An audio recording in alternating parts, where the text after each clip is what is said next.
Hello, my friend. Mbese nshuti yanjye, ni ryari uherutse guhagarika ibikorwa byawe ukongera ugatekereza?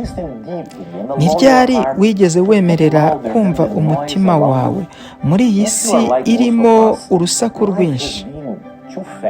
Ubuzima buri kwihuta, harimo ibintu byinshi, ariko ndifuza ko dutangira ikintu kimwe, twe kumva icyo umutima wacu tubwira.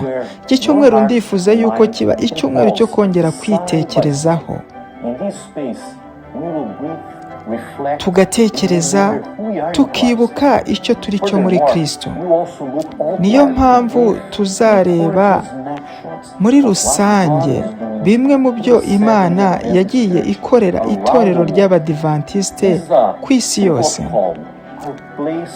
Ni igihe tuzagira igihe cyo kongera kwiyunga n'Imana, ndetse tukongera tugatekereza no kuri iyi si, tukareba zimwe mu nkuru z'uyu murimo, yaba mu bo duturanye.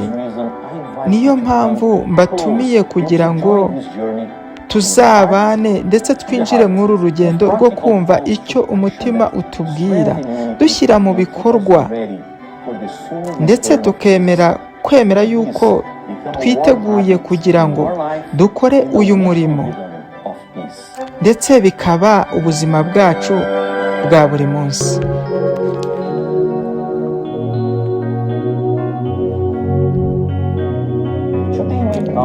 Uyu munsi turibuka yuko kuri iyi si ibintu bigenda biri guhinduka.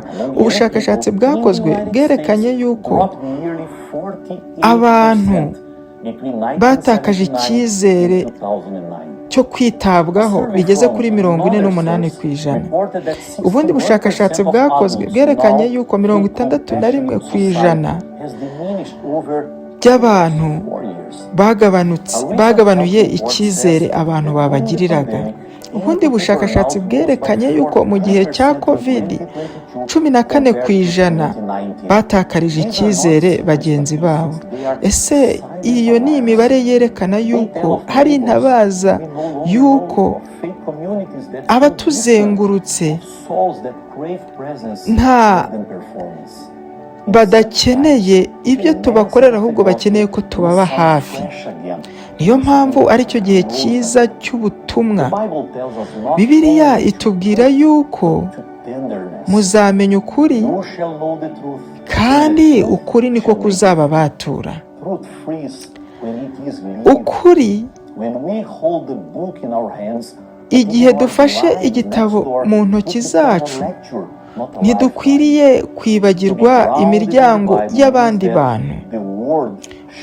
Dukwiriye kubaka muri Bibiliya, ndetse ijambo ryayo akaba ari ryo riduhindura abo turiyo. Amagambo ya Ellen White yavuze yuko mu gihe dushyize urukundo mu Mana, umurimo uzoroha. Igihe ukuri bikoranye bibasha gukiza benshi. Reka mbasangize izi nkuru. Muri Australia, abakorerabushake hari umushinga batangije, maze babasha gutanga Bibiliya muri 2025, ndetse babasha kugera mu matorero ageze muri 270. Muri Philippines hari indi timu yatanze ibikoresho mu bigo by'amashuri muri bigo 4 byo muri Madras, ndetse muri Afurika y'Amajyaruguru hari porogaramu iri kwaguka aho bagenda batanga ubutumwa bwiza mu duce dutandukanye ndetse n'utubujijwe. Ibyo byose bitwereka yuko ubutumwa burimo bugera ahantu hatandukanye. ni wowe ni nanjye kugira ngo twerekane urukundo ku barukeneye. Ese wumva ute ku kijyanye no gushinga imizi muri Bibiliya mu buryo bwita ku bandi? Itorero ryacu ntabwo ari igihe cy'amacakubiri, ahubwo ni igihe cyo kwerekana umwuka mwiza mu batuzengurutse. Mu gihe duhanze amaso ku ijambo ry'Imana ndetse amaboko yacu agakorera iyi si, icyo gihe bizaduhuza.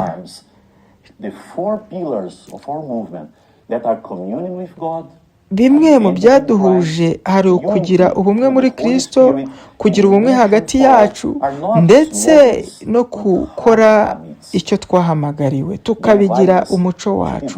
Niyo mpamvu mbatumiye kugira ngo turusheho kubana n'Imana, dushinge imizi muri Yesu, tugendere hamwe, tugende mu mico itandukanye. Niyo mpamvu mbasabye kugira ngo guhera ejo dutangire dushyire mu bikorwa.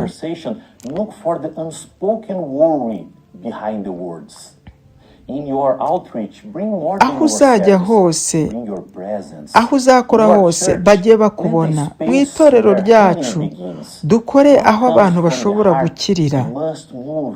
Ibituruka mu mutima yacu dukwiriye kubishyira mu bikorwa. Reka tubeho tudakeneye abadukomera amashyi, ahubwo tugire abo dufasha.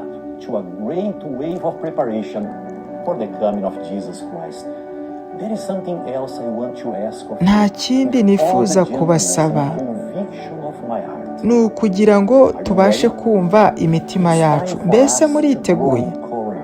Niyo mpamvu dukwiriye kuzamura ubushake, ndetse tukava mu byo gutekereza mu ntekerezo, ahubwo tugashyira mu bikorwa.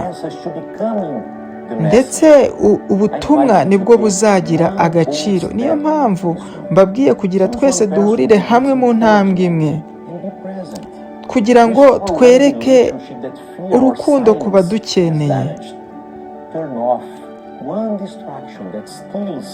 Dushyire ku ruhande ibiturangaza. Reka buri umwe wese asengere buri wese kugira ngo ikimutera ubwoba gikurweho.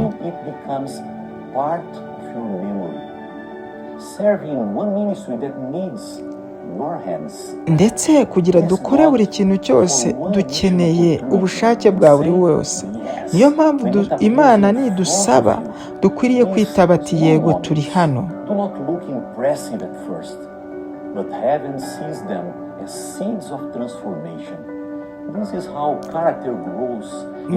Niho twifuza kugira ngo dukure. Ntidutegereze igihe gikwiriye, ahubwo tukigene uyu munsi.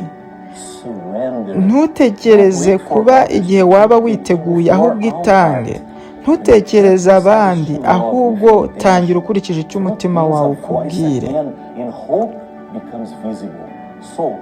Niyo mpamvu dukwiriye guhanga ndetse n'ubuzima bwacu tukareba mu by'Imana yadukoreye. Imana idufitiye byinshi, iraduhamagara kandi ikaduhamagara mu mazina yacu. Niyo mpamvu mbasengeye kandi ndabizeye, umutima wanjye wizeye iri torero, ndetse ibyiringiro byanjye ni uko n'aho dutuye nabo baradukeneye. Ndetse nicishije bugufi yuko igihe Yesu azaba agarutse, azasanga turi kumwe n'abo tuzaba twareretse urukundo. Niyo mpamvu kwizera kwacu gushingiye mu ijambo ry'Imana. Dukwiriye guhanga amaso yacu mu bikorwa by'umurimo, kugira ngo ubwo azaba aduhamagaye tuzabe twarerekanye urukundo, ndetse tuzabane nabo mu ijuru. Nk'ubu ngubu mfite Bibiliya yaturutse muri Fiji, ndetse ndabasengera cyane abo muri Fiji mu murimo barimo bakora nonaha. Mana yo mu ijuru, urakoze kubw'uyu mwanya kugira tugukorere, kugira tube abantu bazana ibyiringiro kuri iyi si. Bana natwe ntudusige, ndetse ubane n'ababa muri Fiji, ubahe imigisha myinshi uyu munsi, ubafashe kandi bakomeze kuba abahamya aho bajya hose. Tubashyize ubuzima bwabo mu ntoki zawe, kugira ngo ubane natwe uyu munsi ndetse n'iminsi yose, tubisabye mu izina rya Yesu, amen.